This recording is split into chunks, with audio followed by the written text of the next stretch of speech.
Heard my husband had emptied our savings account. I was standing in line at Whole Foods, watching the cashier void items from my grocery order one by one because my card kept declining. "I'm so sorry," I mumbled, my face burning as other customers shifted impatiently behind me. "There must be some mistake. Could you try it again?" The cashier's pitying look only made it worse. I knew my account should have had over $50,000 in it, the remains of my inheritance from Grandma Rose, carefully saved over the past 5 years of marriage. My name is Julia Parker, and that humiliating moment in the grocery store was just the beginning of discovering how thoroughly my husband had betrayed my trust. I'd met Daniel at a charity gala 6 years ago. I was there representing the investment firm where I worked as a junior analyst. He was a rising star at a prestigious law firm. He seemed different from the other lawyers I'd met. Warmer, funnier, more down to earth. When he asked for my number, I gave it without hesitation. Our courtship was a whirlwind. Daniel was charming, attentive, and seemed genuinely interested in my work and opinions. "You're not like other women," he'd say, making me feel special even as something in the back of my mind whispered that this wasn't actually a compliment. We married after a year of dating.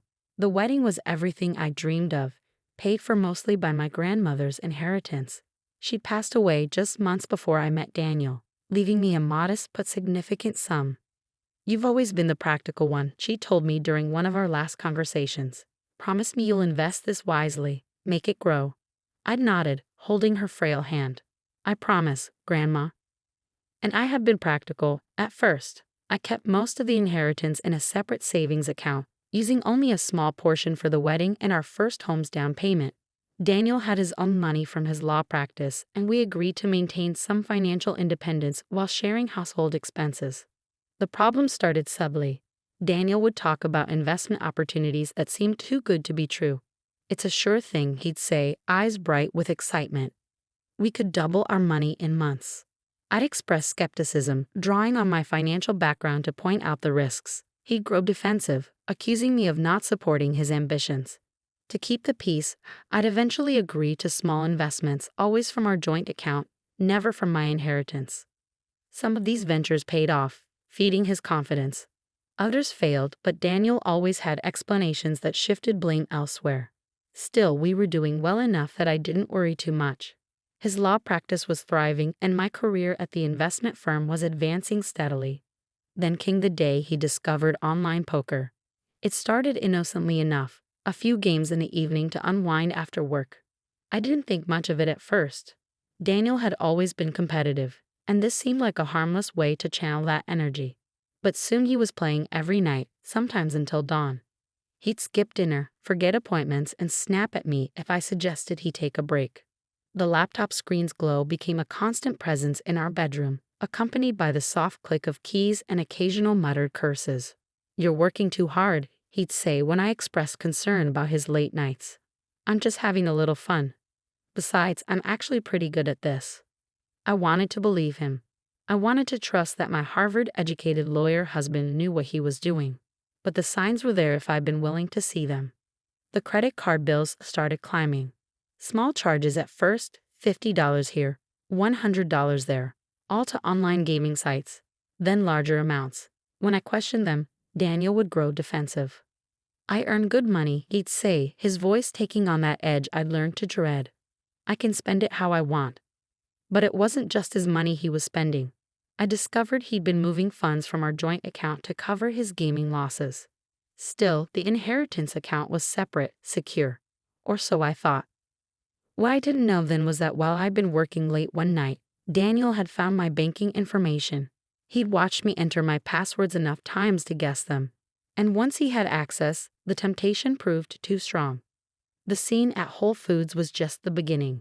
When I got home and checked my accounts, I felt physically ill. The inheritance account, my safety net, my promise to Grandma Rose, was empty.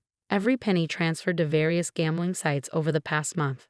I sat in my car in a Whole Foods parking lot, trying to breathe through the panic. That's when I remembered something that made my hands stop shaking. Daniel didn't know about all of my accounts. 2 years ago, I'd made an investment that I'd never told him about. It had seemed insignificant at the time, almost embarrassing in its modesty. A small tech startup was looking for early investors. The founder was a former client who'd broken away from her big tech job to pursue an innovative idea in artificial intelligence. It's risky, she'd admitted during our lunch meeting. But I really believe in this technology. We're doing something no one else has tried. I'd studied their business plan carefully, drawing on all my years of investment experience. The technology was revolutionary, a new approach to machine learning that could transform multiple industries. The team was brilliant and dedicated, and the initial investment requirement was surprisingly low. I'd taken $10,000 from my personal account, money I'd saved from my annual bonuses, and invested it privately. I didn't tell Daniel because I knew what he'd say. He'd call it foolish, risky, a waste of money that could be spent on sure things. The paperwork was in my maiden name, the communications sent to my private email account. It was my secret, my independent decision, my way of proving to myself that I could still make choices without seeking his approval. Now, sitting in my car and staring at my empty inheritance account, I pulled out my phone and checked that private email for the first time in weeks. There were dozens of unread messages from the tech company. My hands trembled as I opened the most recent one. Dear Ms. Matthews, my maiden name. We are pleased to inform you that following our successful Series C funding round and recent acquisition offers, your initial investment of $10,000 has appreciated significantly. Based on current valuations, your equity stake is now worth approximately $3.2 million. I read the number 3 times before it sank in. My small secret investment, the one Daniel would have mocked, had just made me a millionaire. The irony might have made me laugh if I wasn't so angry. While my husband had been gambling away our savings on rigged online poker games, my careful investment in real innovation had paid off beyond my wildest dreams. I sat there in the parking lot watching the sun set behind the grocery store and made a decision. I wouldn't tell Daniel about this windfall. Not yet. First, I needed to understand exactly how deep his gambling problem went and what else he might be hiding from me. I drove home slowly, rehearsing what I would say about the emptied inheritance account. But when I walked through our front door, I realized I didn't need to say anything at all. Daniel was sitting at our dining room table, surrounded by empty whiskey glasses, his laptop open to an online poker site. His usually perfectly styled hair was a mess, his expensive shirt wrinkled and stained. I can explain, he slurred, not meeting my eyes. I had a system, it was working. I just needed a little more capital to make it pay off. I stood there in our tastefully decorated foyer, looking at this man I thought I knew, this brilliant lawyer who turned into a gambling addict before my eyes, and felt nothing but cold clarity. How much did you lose? I asked quietly. He flinched at my tone. It's not about losing. I've got it under control. I just need a little more time, a little more money. How much, Daniel? He named a figure that made my stomach turn. It was more than just my inheritance. He'd taken out loans, maxed out credit cards, even borrowed from clients' escrow accounts. But I've got a tip on a sure thing, he continued, his words running together. This guy I met online, he's got inside information about a poker tournament. If I can just get a stake together. I walked past him to our home office and began methodically going through our files.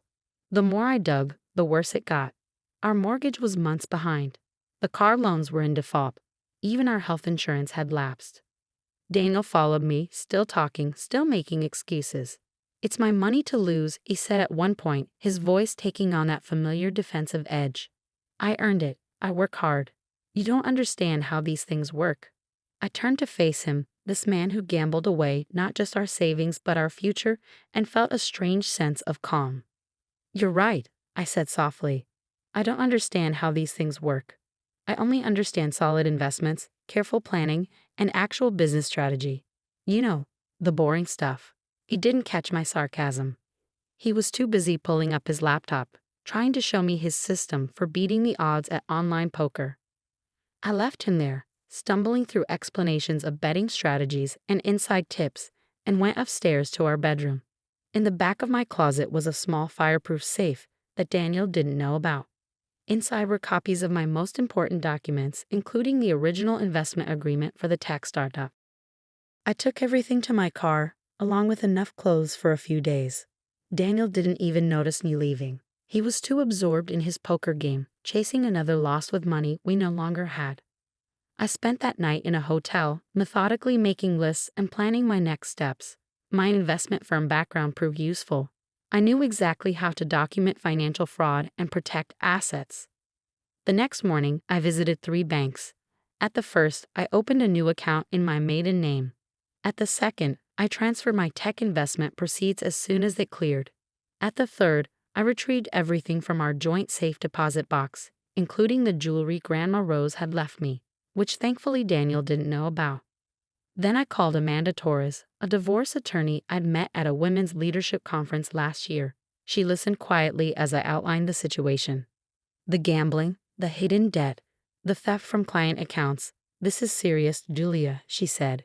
He could face disbarment, possibly criminal charges. Are you sure you want to pursue this? I thought about all the times Daniel had dismissed my financial concerns, had treated my careful planning as a joke, had made decisions about our future without consulting me. Yes, I said firmly. I want everything documented and handled legally. He needs to face the consequences of his actions. Amanda nodded. I'll start the paperwork. In the meantime, don't confront him about anything. Let him think you're still in the dark about the extent of his gambling. We need to protect your assets before he can do any more damage. I returned to our house that evening to find Daniel still at his laptop, though he'd at least changed clothes. Empty takeout containers littered the kitchen counter. Where were you? He asked, barely looking up from his screen. I tried to use your card for dinner, but it was declined. At work, I lied smoothly. There must be some problem with the bank. I'll check on it tomorrow. He grunted, already absorbed back in his game. I watched him for a moment, this stranger who had replaced my brilliant, ambitious husband, and felt a mix of pity and disgust. Over the next few weeks, I played the role of concerned but oblivious wife perfectly. I acted appropriately distressed about our banking problems, while quietly working with Amanda to document every aspect of Daniel's financial misconduct. The evidence was damning. Not only had he emptied our personal accounts, but he'd also misappropriated client funds from his law firm's escrow accounts to cover gambling debts. He'd taken out high-interest loans from questionable sources. He even mortgaged our house a second time by forging my signature. Meanwhile, my secret investment continued to appreciate. The tech company was generating buzz in all the right circles, with major players expressing interest in either acquisition or partnership. Then came the morning I'd been preparing for. I was sitting at our kitchen table when Daniel stumbled downstairs, looking haggard. Julia, he said, his voice rough, we need to talk. There's been some financial difficulties. I took a sip of my coffee. Oh, it's temporary, he rushed to add. Just a cash flow issue. But I need you to do something for me. I need you to take out a loan against your retirement account. I set my cup down carefully. Why? It's complicated. Some investments didn't pan out as expected, but I have a plan to turn it around. There's this high-stakes game tonight. No. The word hung in the air between us. Daniel blinked, as if he misheard. What? I said no. I won't give you any more money to gamble away. His face darkened. You don't understand. This is different. I have inside information.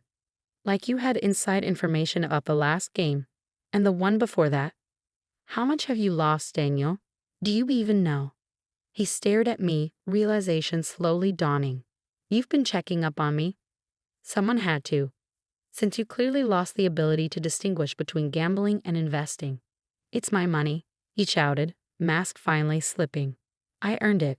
I have the right to spend it how I want. I pulled out a thick folder and laid it on the table. Actually, it wasn't just your money. You stole my inheritance. You forged my signature. You embezzled from your clients. Would you like to see the documentation? His face went pale as I began laying out papers. Bank statements, loan documents, credit card bills, screenshots of his gambling accounts. How did you? I'm an investment analyst, Daniel. Did you really think I wouldn't figure it out? Did you think I wouldn't keep records? He collapsed into a chair, all the fight draining out of him. I can explain. To me? Or to the Bar Association, because they'll be very interested in what happened to those client accounts. You wouldn't? I already have. I stood up, gathering the documents. The ethics committee received my report this morning. The police should be here soon to discuss the forgery charges. As if on cue, we heard sirens in the distance. Daniel's face crumpled. I'll lose everything, he whispered. My license, my practice, my reputation. You already lost everything. I corrected him. You just didn't know it yet. He looked up at me, desperate now. I'll get help. I'll go to therapy. We can work this out. No, Daniel, we can't. But let me give you one last piece of investment advice. When you're in a hole, stop digging.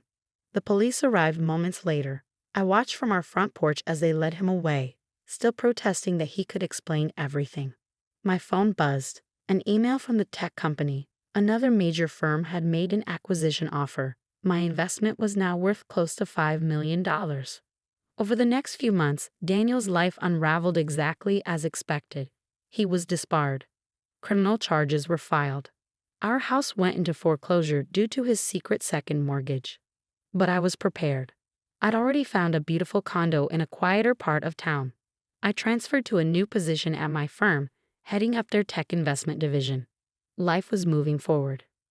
6 months after Daniel's arrest, I received a letter from him at his court-mandated rehabilitation facility. I finally understand what happened, he wrote. I got caught up in the thrill of quick wins and forgot about real value. You were right about everything. I don't expect forgiveness, but I want you to know that I regret losing you more than anything else. I folded the letter and slipped it into a drawer. Maybe someday I'd find it in my heart to forgive him. But for now, I had more important things to focus on. My phone rang. The tech company's CEO calling about their upcoming IPO. After hanging up, I sat at my new desk, looking out over the city lights, and opened my grandmother's old jewelry box. Inside was the note she'd left with my inheritance.